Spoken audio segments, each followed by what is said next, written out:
Hi everyone and welcome back to the Arsenal Fan Theory podcast. And as always, I'm joined by Mike What's up, Brian?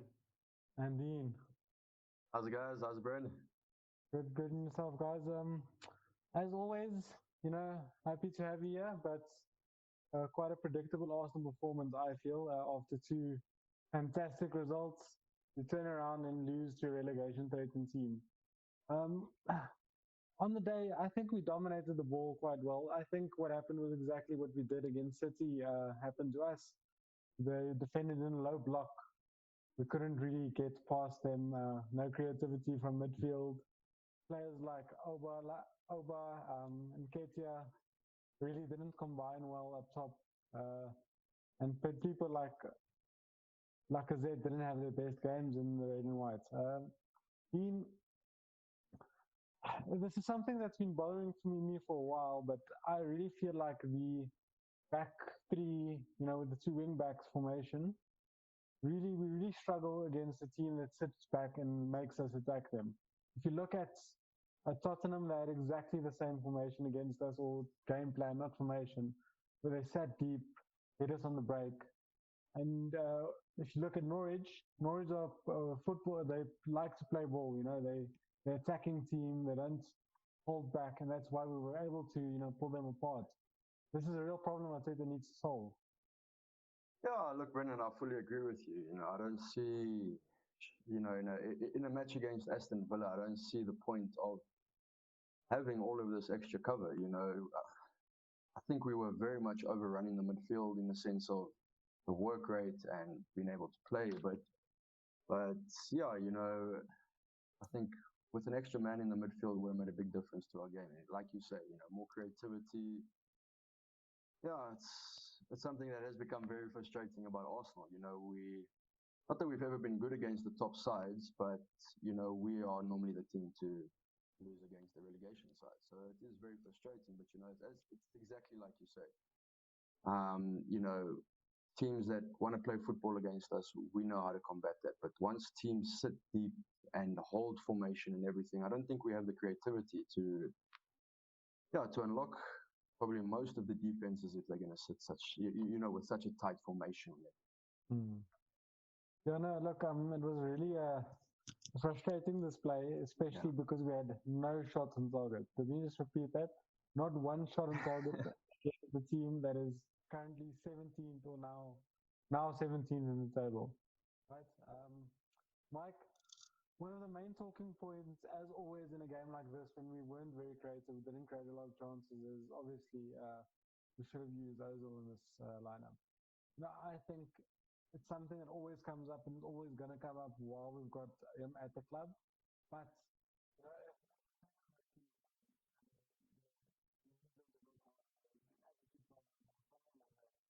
you can't include him in the team. It would he would do the same thing that Emery did. Exactly the same thing Emery did last season when he picked Ozil out the team and had to bring him back because we weren't creating enough chances. Yeah, well, I completely agree with you, Brent. The argument's always going to come up about that if we need creativity, Ozil's going to need to come on. And obviously, he still has a lot of skill. He's a world-class footballer, he's a World Cup winner, but I don't really want to see him in the team, to be honest with you.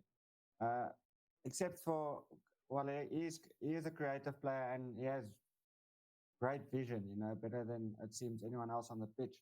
But it doesn't seem to bring a lot more. It doesn't bring that attacking sense, the fighting spirit.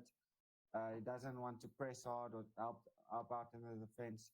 So I don't see him as a player for the future under Arteta. So hopefully he's actually just trying to phase him out. And hopefully, in my opinion, Ozil gets the point and we can get someone else in his place next season. But obviously Ozil wants to stay.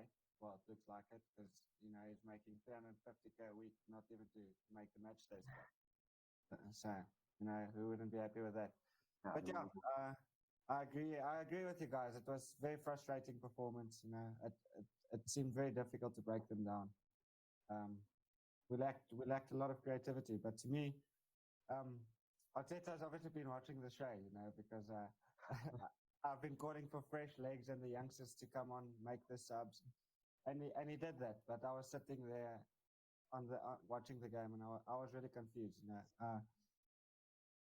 It shows how important Zaka is to the game plan, because I also felt he should have been, well, he should have come on halftime, and rightly Arteta did that. Another problem I saw was on the right hand side. I felt Maitland-Niles and Pepe should come on for Nketiah and Suarez, and then 15 minutes on, you see, well, Pepe and Tierney coming on, which I was also fine with, because I think Saka was struggling a bit. But then you see them coming off for David Luiz, which brings Kolasinac to the centre back, and later Willock was playing at right back at this stage. I was just really confused with the type of changes. Yeah, look, I think, like we mentioned before in this podcast, if there's an area where Arteta might need some work and experience, is definitely substitutions. We've seen him get it right more often than not, especially the last few games. But as always, as a young coach, he needs to learn from his mistakes or learn from experience, and that's the only way he'll be able to learn. But before we go too far off topic, sorry, Dean, I want to get back to the creativity points we brought up, and Ozil not being in the squad. Then we can look across to the other team. A player that brought something to the Villa team that night that I think we miss. If we slot him into our midfield, it would transform our midfield similar to Fernandes at United, and that's Jack Grealish. I think he ran the lines well. He creates the chances. He can beat the player off the dribble, power through the midfield. I think a player like that would obviously, like I mentioned, transform this Arsenal team. Yeah, Brendan, I fully agree with you. But yeah, at the end of the day, I'm a big fan of Jack Grealish. So truly speaking, I believe he would pretty much improve any team, even a City and a Liverpool team. At the end of the day, this is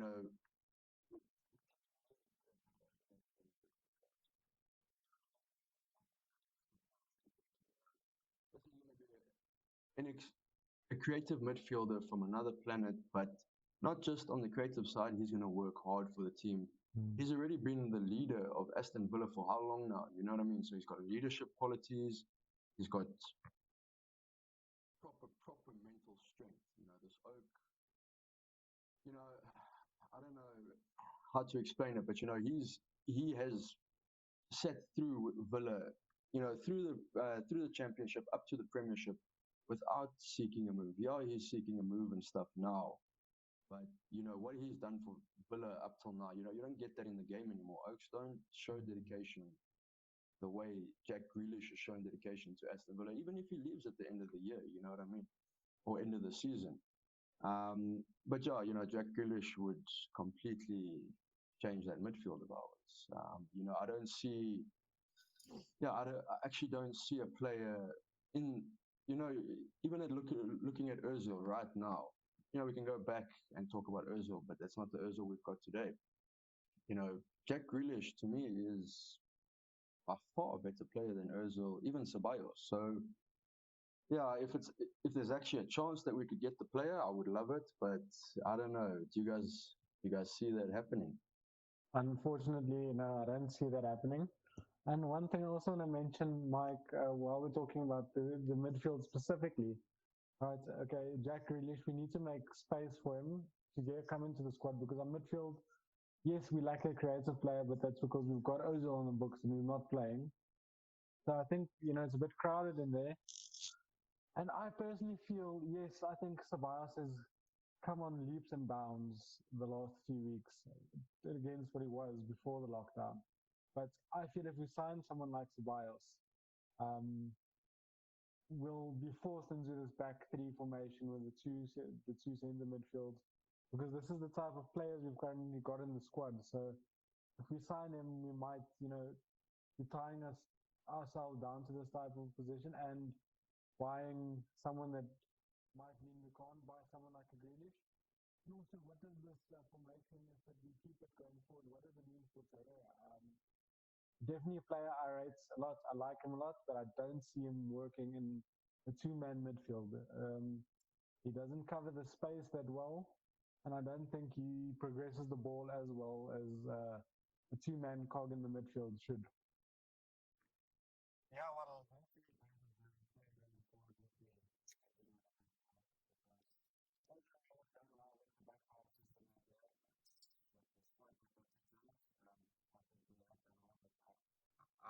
the back four.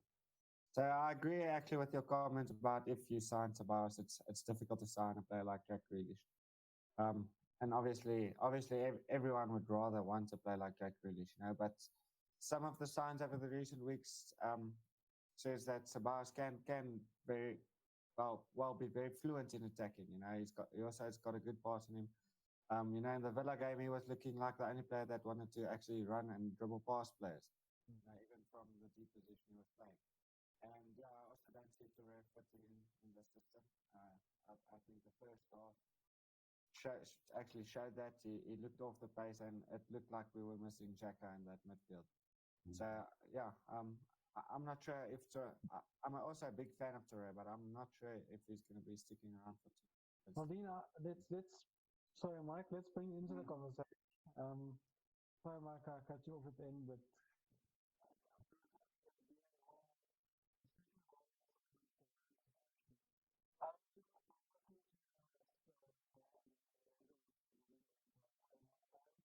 but that being said, I just don't see him having the qualities for a two-man midfield. I think he'd be perfect. Mopping up for Kante now, but not well like the way we're currently playing. Yeah, Brendan, I fully agree with you guys. That 10-1 if we do make.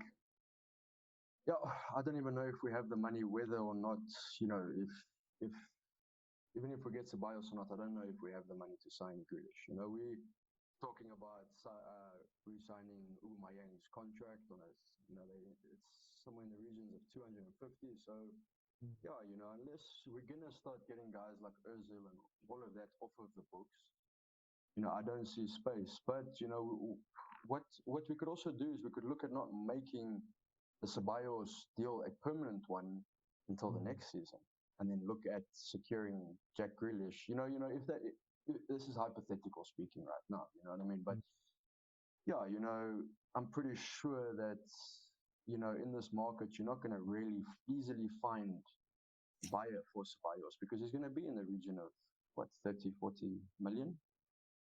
Yeah, probably. So the talks around 23, 25 million, I think. Yeah, so you see, because of the times everyone's going through and stuff, of course the price has dropped.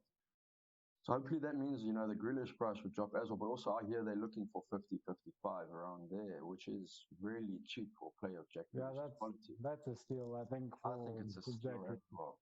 That player could go for 100, 120 easily, in a normal market. So yeah, I agree with Michael there. Ceballos was probably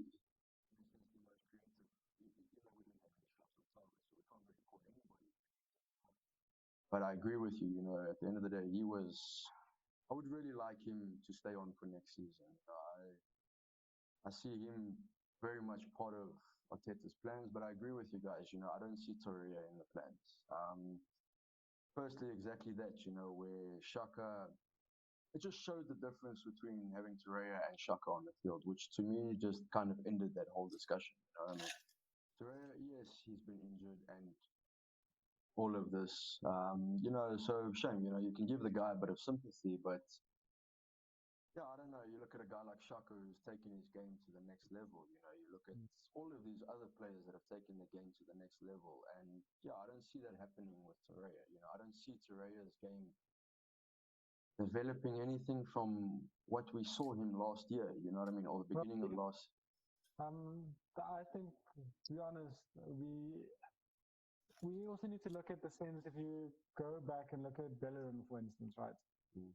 Most of the pre-lockdown, everyone thought, gee, this guy is done for, he's finished.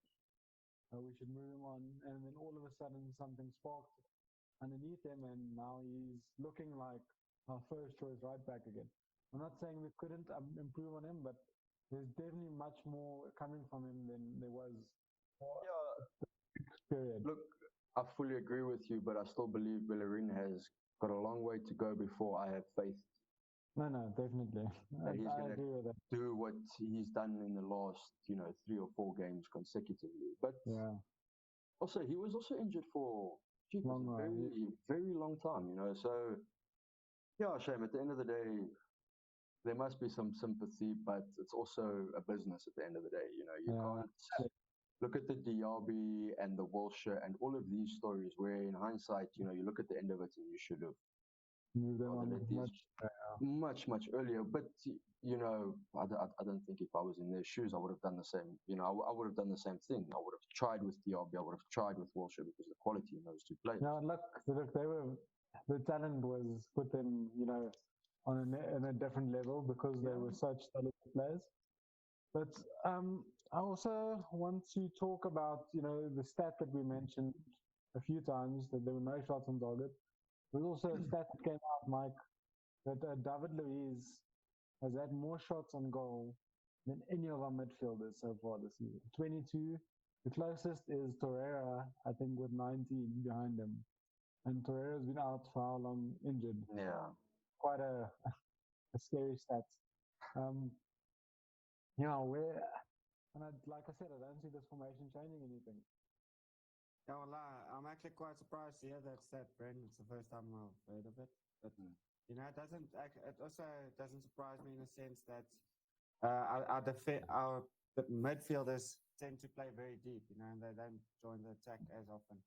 Where Luiz, when things don't go too well in the attacking sense, he'll take a long shot. So those stats do lie in the sense that he just takes wild shots most of the time. But yeah, midfielders definitely need to join in, and with the three at the back, I don't see that happening soon. Yeah, all right. Okay, so I think the only other thing we can really look at on the Villa game, because there wasn't much that happened throughout the game, is the goal. It's also a worrying trend that one of the things that Arteta hasn't really managed to improve is our defending from set pieces. Another set piece goal, there was so much space on the end of the box, the edge of the box.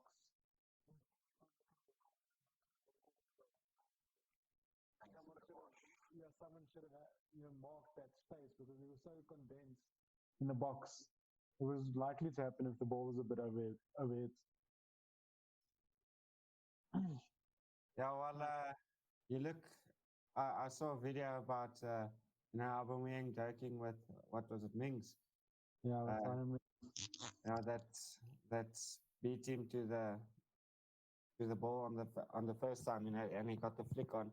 So you can probably place some blame on Alba, but I completely agree with you that the marking should be better. And even after the goal was scored, it didn't look like the marking was changing at all. They were still able to do the short ball. There were still players outside of the box not being marked.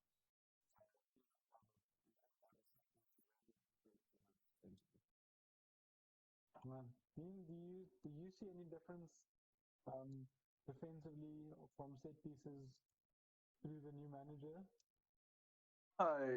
Look, no, I haven't seen anything different. At least we're not doing this whole zonal marking. It's a bit of a mix.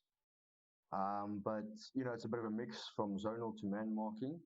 But yeah, at the end of the day, how much things has Arteta actually had to work on? You know what I mean? From the distribution out from the goalkeeper to distribution in defense and outwards, and then down to how we transition from defense to attack to defense. He has had so much on his plate. So I don't know. Maybe he actually hasn't gotten down to the time, because I agree with you. I haven't seen any improvement in terms of set piece, and we've always been very vulnerable at set pieces.